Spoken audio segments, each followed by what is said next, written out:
కొద్దిగా లేస్తే నిజంగా మేము ఉద్యమాల కోసం ప్రజల కోసం పనిచేస్తాం.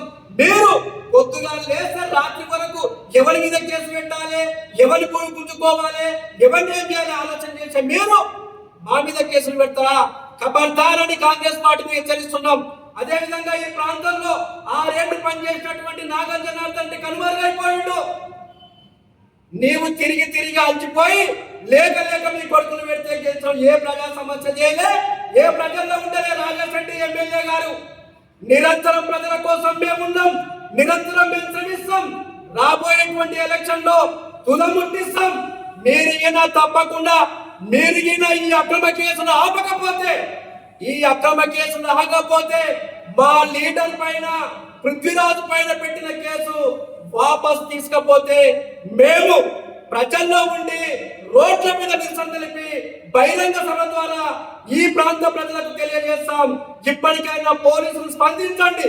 మేము నిజాయితీగా రాజ్యాంగం ప్రకారం మాకు రావాల్సినటువంటి హక్కు ఆర్టికల్ 19 భావ ప్రకటన స్వేచ్ఛ ఉంది. ఈ దేశంలో ఎవరైనా తమ హక్కును తమ భావాన్ని తెలియజేసేటువంటి హక్కు ఆర్టికల్ 19 ఉంది. అదే విధంగా పోలీస్ యంత్రాంగం ఏం చెప్తూ పోలీస్ యంత్రాంగం చేయాల్సిన పని ఏంది? ఆర్టికల్ 14 ప్రకారం అందరినీ సమానంగా చూడాలి. మరి ఎవరిని సమానంగా చూస్తున్నారు మీరు? పోలీస్ డిపార్ట్మెంట్ కాంగ్రెస్ వాళ్ళకు ఓ న్యాయం చెప్తారు, బిఎస్ వాళ్ళకు ఓ న్యాయం చెప్తారా? మీరు రాసుకోండి, పోలీస్ స్టేషన్లకు కాంగ్రెస్ వారిని పోలీస్ స్టేషన్కి రావాలని బోర్డు పెట్టుకోండి. మేము ఈ రాష్ట్ర ప్రభుత్వాన్ని రాష్ట్ర గవర్నర్ అడుగుతాం, అయ్యా మాకు పోలీస్ స్టేషన్ పెట్టండి అని. ఇంత అన్యాయం చేస్తారా?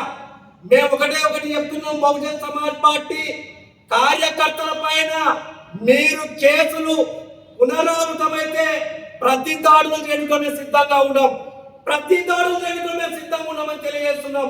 మా కార్యకర్తలను రక్షించుకోవడానికి చట్ట పరిధిలో మాట్లాడతాం, చట్ట పరిధిలో గెలుస్తాం. దాంట్లో మీరు పోలీసులు తప్పు చేసినా తప్పకుండా మేము దాని మీద పూర్తి చేయకపోయి మీకు శిక్ష పడే వరకు మేము ఉద్యమం చేస్తామని ఈ అక్రమ కేసులు పెట్టే అధికారులు ఒకసారి ఆలోచించి మీరు కేసులలో విచారణ చేసి నిర్ణయం తీసుకోవాల్సిందిగా బహుజన్ సమాజ్ పార్టీ డిమాండ్ చేస్తున్నది. జై భీమ్, జై భారత్.